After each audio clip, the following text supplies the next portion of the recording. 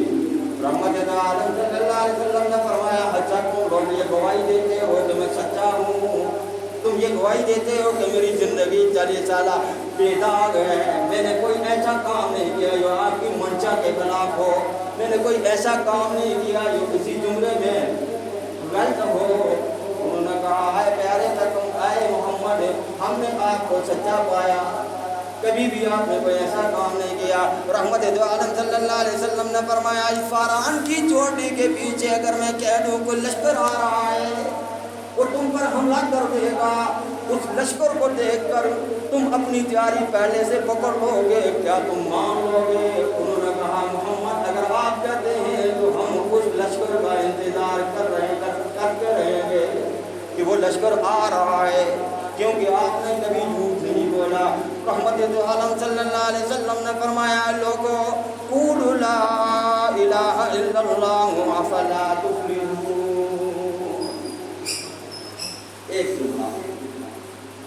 ایک جملے نے پوری زندگی کی کایا پلٹ دی، ایک جملے نے پوری زندگی کی محنت پہ پانی پھیر دیا۔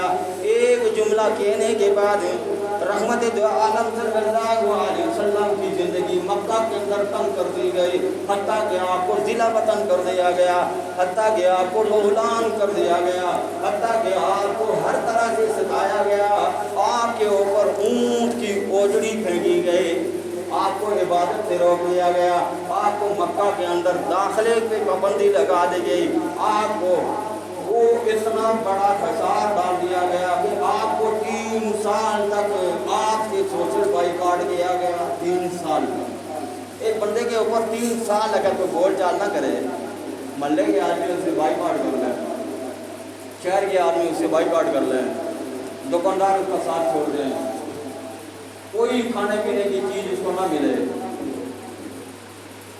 پھر اندازہ کیجیے کیسی زندگی ہوگی، کیسی مشکلات اور کیسے وہ اپنی زندگی کو گزاریں گے۔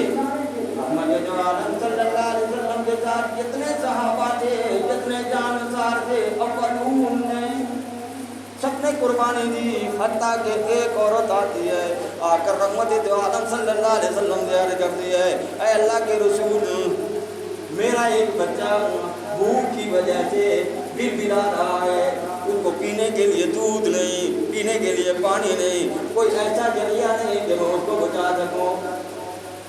رحمت دو عالم صلی اللہ علیہ وسلم نے فرمایا اے میری صحابیہ صبر کیجیے، اللہ صبر کرنے والوں کا ساتھ دیتا ہے، صبر کیجیے۔ جس طرح کہ انہوں نے 3 سال معاشرہ کر کے مکہ والوں نے پیارے آقا صلی اللہ علیہ وسلم کی زندگی کو عجیب بنا دیا تھا، یہی چیز آج فلسطین کے اندر ہو رہی ہے، یہی چیز آج فلسطین کے اندر وہ سنت زندہ کر رہے ہیں۔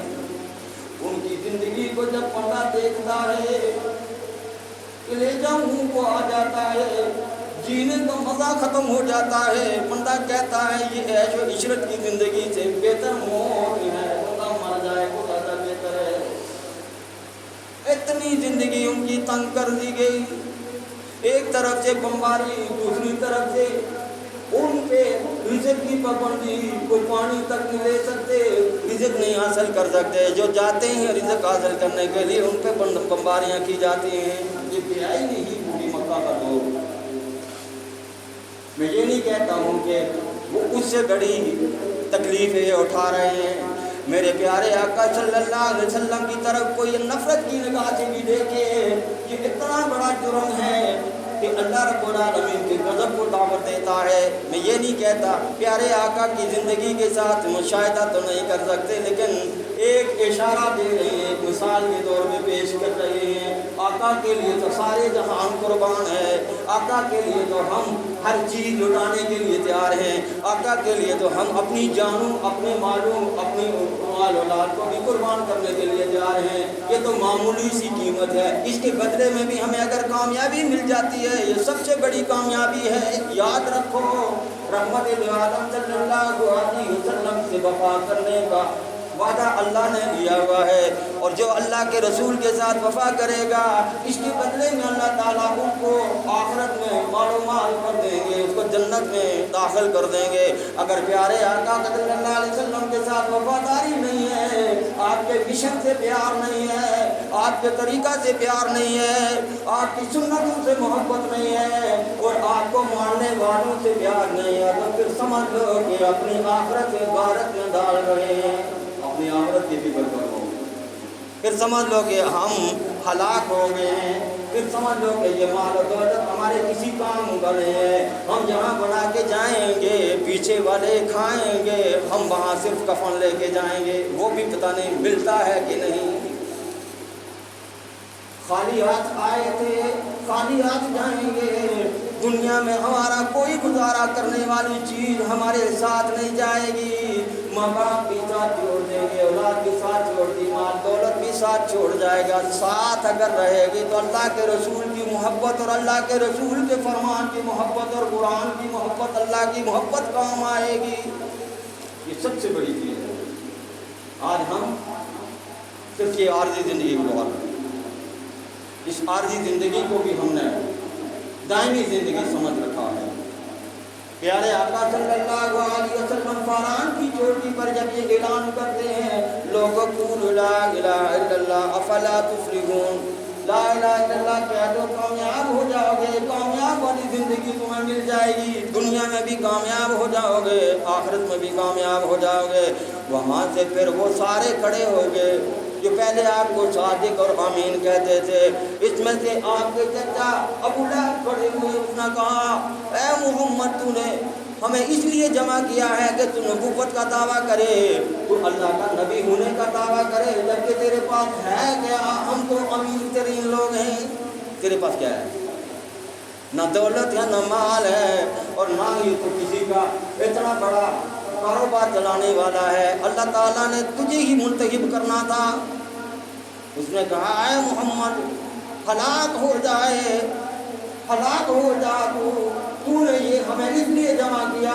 اللہ رب العالمین کی غیرت کو جوش آیا، فرمایا تبت یدا ابی لہب وتب، وہ ابو جہل تیرے دونوں ہاتھ ہلاک ہو جائیں، تو نے پیارے آقا کو فتویٰ دی ہے، اور میں تجھے خدا ہو کر فتویٰ دیتا ہوں، تیرا مال بھی تباہ ہوگا، تو بھی تباہ ہوگا، تیری نسل مل جائے گی، لیکن میرے آقا کا نام ہمیشہ رہے گا، ہمیشہ سے ہے، ہمیشہ رہے گا۔ اور اللہ کے رسول صلی اللہ علیہ وسلم آج ابو جہل کو بھی یاد کرتے ہیں، آج پیارے آقا کا بھی نام لیتے ہیں، لیکن ابو جہل کے لیے جو ابو لہب کے لیے جو الفاظ استعمال ہوئے ہیں، اللہ نے فرمایا تبت یدا ابی لہب وتب ما اغنی عنہ مالہ وما کسب، مال و دولت کی تم شہرت دکھا رہے ہو، ما اغنی عنہ مالہ وما کسب، یہ مال جو تم نے کمایا ہے یہ بھی تیرا اسی کے ساتھ ہلاک ہو جائے گا۔ وہی ہوا، مال سے بے اعتبار برباد ہوا۔ یہاں ایک بات چھوٹی سی آپ کو یاد کرتا ہوں، بہت سارے لوگ یہ کہتے ہیں کہ ابو جہل اور ابو لہب یہ ایک ہی، ابو جہل اور ابو لہب یہ ایک ہی ہے، ابو جہل اور ہے، ابو لہب اور ہے۔ ابو لہب پیارے آقا صلی اللہ علیہ وسلم کے چچا تھے، وہ کیا تھا؟ چچا تھا۔ ابو جہل آپ کا چچا نہیں تھا، وہ اور ہے، اور ابو لہب یہ اور ہے، یہ پیارے آقا کا چچا ہے، وہ آپ کا برادری کا ہے، کسی دوسرے قبیلے سے اس کا تعلق ہے۔ رحمت دو عالم صلی اللہ علیہ وسلم کا عظمی دشمن ابو لہب، وہ آپ کا چچا تھا، تباہ ہو گیا، مال سمیت اللہ نے اس کو برباد کیا۔ اور ابو جہل کو جنگ بدر کے اندر موت کے گھاٹ اتارا گیا۔ معاذ اور معاویہ چھوٹے سے ننھے سے صحابی، انہوں نے اس کو جہنم میں واصل کیا۔ اللہ رب العالمین جب اکڑ نکالتے ہیں تو پھر ہاتھی کی موت چونٹی سے کروا دیتے ہیں، اور یہ بتاتے ہیں کہ تیری طاقت میرے ہاتھ میں ہے، اگر میں چاہوں تو تجھے زمین پوش کر دوں، چاہوں تو تجھے شہرت دے دوں، یہ میرے ہاتھ میں ہے، ساری قوت ساری طاقت میرے ہاتھ میں ہے، تیرے ہاتھ میں کچھ بھی نہیں ہے۔ جو کس پہ کمانڈ کرتا ہے؟ ابو جہل کو اللہ رب العالمین نے جنگ بدر میں عبرت کا نشانہ بنا دیا۔ ابو لہب کے بارے میں فرمایا یہ ہلاک ہو جائے، تباہ ہو جائے، برباد ہو جائے، اس کو مکہ میں اللہ نے برباد کروا دیا۔ اور ان لوگوں کو یہ یقین تھا، پیارے آقا جو بات کہتے تھے، یہ کہتے تھے کہ بالکل سچ اور حق ہے، لیکن مانتے نہیں، بے ہی نہیں۔ آج مسلمان یہ کہتا ہے کلمہ ہے، پیارے آقا ہیں، قرآن ہے، نمازیں ہیں، جنت ہے، جنم ہے، ساری چیزیں ہیں، لیکن عمل نہیں کرنا، لیکن عمل نہیں کرنا، ہم عمل اپنا کریں گے، جو دین آئے گا اس طریقے سے جئیں گے۔ قرآن اور حدیث پیارے رسول کا فرمان ٹھیک ہے، حق اور سچ ہے، ہم اس سے انکاری نہیں ہے، لیکن کریں گے وہ جو ہم چاہتے ہیں۔ اللہ رب العالمین کے پیارے رسول صلی اللہ علیہ وسلم نے فرمایا ایک چاہت اے بندے تیری ہے، ایک چاہت میرے اللہ کی ہے، اور کرے گا وہ یہ تیری چاہت ہے، اللہ تعالیٰ مٹا دیں گے وہ، یہ تیری چاہت ہے، جو تو کرنا چاہتا ہے وہ بھی مٹ جائے گا، اور اگر کرے گا وہ جو اللہ کی چاہت ہے، اللہ تعالیٰ وہ بھی تجھے دیں گے جو تو نہیں چاہتا، یعنی اس سے بڑھ کر دیں گے، جن کی توقع تمہارے دماغ اور فہم اور گمان میں بھی نہیں۔ اللہ رب العالمین پیارے آقا صلی اللہ علیہ وسلم کو ہمارے لیے ایک اسوہ حسنہ بنا کر بھیجا، لیکن ہم آقا صلی اللہ علیہ وسلم کی زندگی کو فراموش کر کے زندگی گزار رہے ہیں۔ ہمارا چلنا، ہمارا کرنا، ہمارا پھرنا، ہمارا گھومنا، ہمارا معاملات، ہماری تجارت، ہماری دکان، ہمارا کاروبار کرنا، ہمارا لین دین، ہمارا ایک دوسرے کے ساتھ معاملات طے کرنا، ہمارا کھانا پینا، ہمارا رہنا سہنا، ہمارا بیٹھنا اٹھنا، ہمارا آل اولاد کو پالنا، ہمارا کاروبار کرنا، ہمارا تجارت کرنا، ہمارا مزدوری کرنا، ہمارا کاریگری کرنا، یہ ساری چیزیں سنت کے خلاف ہو رہی ہیں۔ اگر ہم اللہ کے فرمان کے سچے سچ کو مانتے ہیں، اللہ کے حبیب سے محبت کرتے ہیں، آزان ہو جائے بند کر دو اپنے کاروبار، آزان ہو جائے چھوڑ دو اپنے سارے نظام کو، آزان کے بعد 15 منٹ تمہیں ملے ہیں، اس میں تم نے وضو کرنا ہے، اس کے بعد 5 منٹ میں فرض نماز ادا کرنی ہے، اس کے بعد چلے جاؤ، سنتے بے شک نہ پڑھو لیکن فرض لازمی پڑھو۔ میں یہ نہیں کہتا ہوں فرض نہ لگا دینا، میں یہ نہیں کہتا ہوں کہ وہ مولوی کہتا ہے سنتا مت پڑھنا، بس فرض پڑھ کے چلے جاؤ، نہیں، اس میں ایک بات آپ کو بتا رہا ہوں، یہ خاص بات ہے۔ جو لوگ ملازمت کرتے ہیں، جو لوگ کسی کے ماتحت کام کرتے ہیں، ان کے لیے فرض اور کے علاوہ سنتے پڑھنا ضروری نہیں ہے، نفل پڑھنا ضروری نہیں ہے۔ فرض کے لیے اس نے اپنے مالک سے اجازت لی، اگر دیکھتے ہیں کام زیادہ ہے چھوڑ دو، اس کے بارے میں آپ سے نہیں پوچھا جائے گا۔ اور جو فارغ ہے میری طرح، یہ نفل بھی پڑھ لیں، ضروری ہے۔ اور یہ چیزیں اضافی اس لیے دی گئی ہیں کہ تاکہ تم فرض کی تکمیل کر سکو، تاکہ تم فرض ادا کر سکو۔ ہم نے فرض کو سنت بنایا ہوا، سنت کو نفل بنایا ہوا ہے، جب جی چاہتا ہے کر لیتے ہیں، فرض کسی حال میں معاف نہیں ہے، یہ یاد رکھو۔ خواتین کے لیے عذر کے علاوہ کسی حالت میں نماز معاف نہیں ہے، اور مرد کے لیے تو کسی حال میں بھی معاف نہیں ہے۔ اب اندازہ کیجئے نمازیں فوت ہوتی ہے تو ہوتی رہیں، بار بار کہہ رہا ہوں اپنے آپ کو ٹھیک کر لو، اگر نہیں ٹھیک کرو گے دوائی کے لیے تیار ہو جاؤ۔ اپنے آپ کے بارے میں سوچو، ہم جہنم میں کیوں جا رہے ہیں؟ سب کچھ ہمارے پاس ہے، قرآن پیاری کتاب، اللہ کا فرمان ہمارے پاس ہے، اور اللہ کے رسول کی حدیث ہمارے پاس ہے، اللہ کے رسول کے خادم آپ کے پاس ہیں، علماء آپ کے پاس ہیں۔ اگر رہنمائی نہیں کر سکتے تو ان کے پاس جا کر رہنمائی حاصل کر لو۔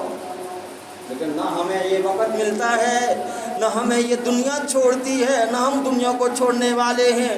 دنیا کے پیچھے ہم ہاتھ دھو کے پڑے ہوئے ہیں، دنیا کی محبت ہمارے دل کے اندر ہے۔ مال نہ جائے، جان چلی جائے، مال نہ جائے، جان چلی جائے، پیسہ نہ جائے، جان چلی جائے، میری جائیداد بچ جائے۔ اور جان تمہاری جان کے ساتھ یہ ساری رونقیں ہیں، تمہاری جان کے ساتھ یہ ساری بہاریں ہیں۔ یہ جان نہیں ہے تو جہان نہیں ہے۔ اور جان کس نے دی ہے؟ اللہ نے دی ہے۔ جان دے دی اسی کی، جان دے دی ہوئی اسی کی تھی، جان دے دی ہوئی اسی کی تھی۔ حق تو یہ ہے کہ حق ادا نہ ہوا۔ جان بھی اس کی ہے، لیکن اگر اس کے نام پہ لگ گئی تو پھر بھی حق ادا نہیں ہو سکتا۔ اللہ رب العالمین ہم سے محبت کرتے ہیں، ہم سے پیار کرتے ہیں، ہمیں کامیاب دیکھنا چاہتے ہیں، لیکن ہم کامیابی کی طرف ارادہ تو کر لیں۔ فرمایا وہ قوم کبھی بھی ترقی نہیں کر سکتی جو قوم اپنے ارادوں کو، اپنے ذہن کو، اپنے دماغ کو دوسری طرف منتقل نہ کرے۔ جو بندہ ارادے کر لے اللہ رب العالمین اس کے راستے آسان کر دیتے ہیں۔ بہت سارے تبلیغی بھائی کہتے ہیں ارادہ کر لو، ارادے میں ثواب ہے، ارادہ کر لو، جانا تو بات کی بات ہے، ارادہ کر لو، ارادے میں بھی ملے گی۔ اب دین کو سمجھانے کے لیے یہ کہہ رہے ہیں، ان کی یہ پراپرٹی نہیں ہے، جیب سے سب کچھ لگا کے جاتے ہیں، صرف یہ ہے کہ کامیاب ہونا چاہتے ہیں۔ ارادہ کر لو، آگے اللہ تعالیٰ شیطان کو ہٹا دیں گے، آپ کے راستے سے ہٹا دیں گے۔ جب ارادہ کریں گے تکمیل اللہ تعالیٰ کرنے کی توفیق دے دیں گے۔ لیکن ہم کیا کرتے ہیں؟ نہ ارادہ کرتے ہیں نہ جاتے ہیں، کیونکہ ہم نے بدلنا نہیں ہے اپنے آپ کو۔ ایمانداری سے اگر ہم یہ کام کریں کوئی مشکل نہیں ہے، ہمارے گھروں کے اندر برکتیں آ سکتی ہیں، 2 کلو میں بھی گزارا کر سکتے ہیں۔ اگر ہم منو کے حساب سے کھاتے ہیں تو ہمیں 20-30 کلو میں بھی گزارا کر سکتے ہیں، اللہ تعالیٰ برکت ڈال دے گا۔ اور جب ہم اللہ کے نام کو نکال دیتے ہیں، اللہ کے ذکر کو نکال دیتے ہیں، پیارے حبیب صلی اللہ علیہ وسلم کے درود کو نکال دیتے ہیں، آپ کی یاد کو نکال دیتے ہیں، پھر وہ برکتیں ختم ہو جاتی ہیں۔ پھر لاکھوں کھربوں کے حساب سے بھی مال آتا ہے، کہتے کم ہے، لاکھ کا مال یا 2 کے چکروں میں پڑ جاتا ہے، 2 کا مال یا 3 کے چکروں میں پڑ جاتا ہے، گزارا پھر بھی نہیں ہوتا۔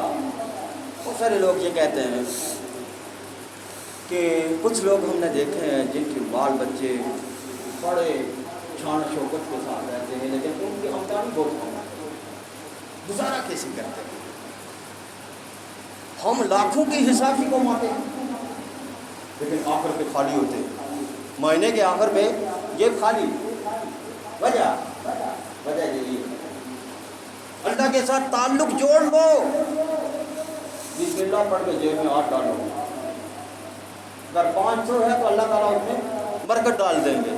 ہم اللہ کے نام کو ہر چیز کے ساتھ شامل کر لو، ہر چیز میں بسم اللہ پڑھو۔ گھر میں داخل ہوتے ہو بسم اللہ پڑھ کے داخل ہو، گھر میں داخل ہوتے ہو اپنے اہل و عیال کو سلام کرو، السلام علیکم ورحمۃ اللہ۔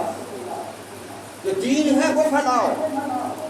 ہم دروازے سے اندر جاتے ہیں، سب سے پہلے اس کو یہ کہتے ہیں وہ لانتیا، اور جوتا میرا لے کے آ، اور کپڑا میرا لے کے آ، پانی لے کے آ۔